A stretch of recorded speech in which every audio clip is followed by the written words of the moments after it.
The 2024 Stanley Cup Finals are officially set between the Florida Panthers and Edmonton Oilers, and we're in for an historic matchup. One team is looking to win their first cup in franchise history, while the other looks to be the first team to bring the cup back to Canada since 1993. This is the hockey fans' all-in-one guide to the Stanley Cup Final, so let's take a deep dive into all the strategies and storylines that make this one of the most fascinating matchups that we've seen in years. The Florida Panthers. The path to the cup for the Panthers has been different than their previous run from last season. There's a completely different attitude and swagger about this group.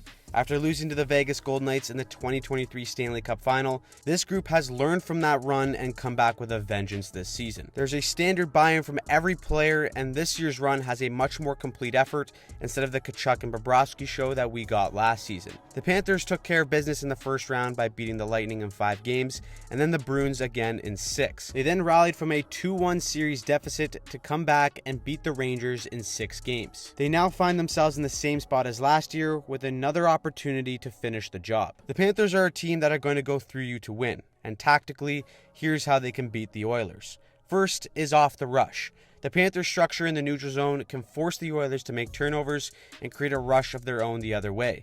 In Game 5 against the Rangers, the Panthers stuffed a play at their blue line to create a turnover and then instantly had their D jump up in the play to make it a 4-on-3 rush, which led to a goal. Defensively, the Panthers play a 1-1-3 trap in the neutral zone, which usually sees the F3 retreat early to help take away all the lanes at the defending blue line.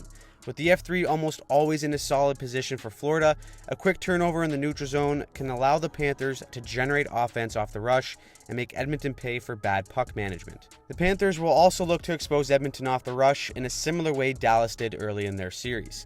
In the neutral zone, the Oilers run a typical 1-2-2 neutral zone forecheck, which can be exploited by stretching the ice and finding the space between the Ds and the back-checking forwards. The Stars' lone goal in Game 6 came off of this exact play. Dallas takes advantage of an over-aggressive Edmonton F3 and gains the middle against backpedaling Edmonton defensemen. The two Dallas forwards crisscross on entry to create uncertainty and then capitalize on the Oilers over-collapsing towards the net. Dallas was able to expose this quite frequently early on in the series, but Edmonton adjusted by making sure that their F3s retreated early and often to allow their Ds to step up. Because of that support, it also allows the Oilers to easily transition into their defensive coverage. As Dallas pushes Edmonton's D back and finds the middle, the Oilers forwards backtrack hard inside the dot lane and transition to a box+1 defensive zone coverage. Florida will look for opportunities to stretch out the Oilers, but with that type of support, this is going to encourage the Panthers to use their biggest strength to dismantle Edmonton, and that's their forecheck. All playoffs long, the Panthers have withered down teams by chipping it in and getting into their 1-2-2 forecheck and then using their cycle to create mistakes. If the Panthers can't stretch out the Oilers, they're more than happy to dump it in and force the Oilers D to make a play under pressure. The Panthers have owned teams along the wall, and in the 2 meetings against Edmonton this season, the Panthers' cycle game exposed the Oilers' relatively passive zone coverage. With the Oilers playing a box+1, the Panthers will look to cycle the puck from high to low to spread out the Oilers in coverage. Once spread out, the Panthers look to capitalize by having the third forward or even the defenseman find the soft spot in the slot for a high danger chance. For the Panthers, all 5 players on every line protect the puck extremely well along the wall, and they do such a good job at supporting each other's aggressiveness to maintain pressure. That alone can simply be too much for Edmonton to handle. But then you add a player like Alexander Barkov.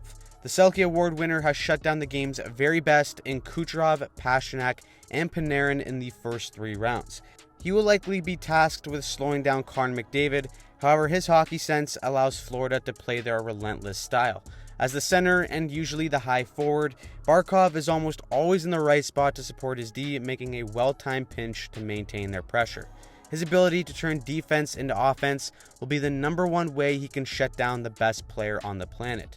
Combining all of these factors and how determined this team has looked all playoffs long, it's no wonder why they are the strong favorites.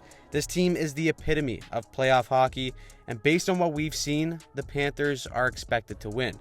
However, if there's one team that could shock everyone, it's their opponent, the Edmonton Oilers. The Oilers' journey here has been nothing short of incredible. In November, they were in the basement of the league, fired their coach, and brought in Chris Knobloch. Over the final 69 games of the regular season after Knobloch was hired, the Oilers were the best team in the NHL, picking up 46 wins and 97 points. The Oilers spanked the Kings in 5 games in the first round before needing 7 to beat the Canucks. Despite majority of the hockey world thinking that they don't have a shot against the Dallas Stars, the Oilers advanced off the back of Stuart Skinner with a legacy performance in Game 6. It shouldn't surprise anyone that the Edmonton Oilers are also considered underdogs in this series, so if they want any chance of pulling off an upset, they will need to put on a tactical clinic. That starts with the matchup game between Connor McDavid and Gustav Forsling. Forsling is the Panthers' best defenseman, but there are ways that Connor McDavid can expose him. Off the rush, Forsling's strong game is based off of his mobility and anticipation. He usually attaches to threats early and then skates forward to go stick on puck as the pass arrives. However, McDavid was able to expose him early in the year with his sheer speed. Watch here McDavid use his speed threat to force Forsling to skate forward and attach through him through the neutral zone. As McDavid receives the puck, he's going to cut back and expose the lane behind Forsling. Now when the Oilers are in the zone, the movement of the Oilers' high cycle can cause issues for Florida. The Panthers use a hybrid defensive zone coverage, which sees the strong side defenseman responsible for chasing the puck carrier toward the point on a low to high carry. Forsling's quickness usually gives him an advantage against the majority of attackers, but not against McDavid. Here the Oilers run a high cycle, and one after the other, the Panthers skaters follow the play up toward the point. McDavid draws Forsling away from the net, catches the puck inside a cutback, and then wins a race to the net. With the Panthers using man-on-man as the puck gets near the blue line, the Oilers will look to use a high cycle all the way down the lineup to potentially create space. However, the main way the Oilers can tilt the series in their favor is, of course, special teams. Having both the number 1 ranked power play and penalty kill in these playoffs means that the Oilers can change the momentum of the game just like that. The Oilers' PK has killed 28 straight penalties because of their ability to stop the other team's entry. They play the 1-3 structure so well to force a turnover at the blue line and make life extremely difficult for top units to get set up in the zone.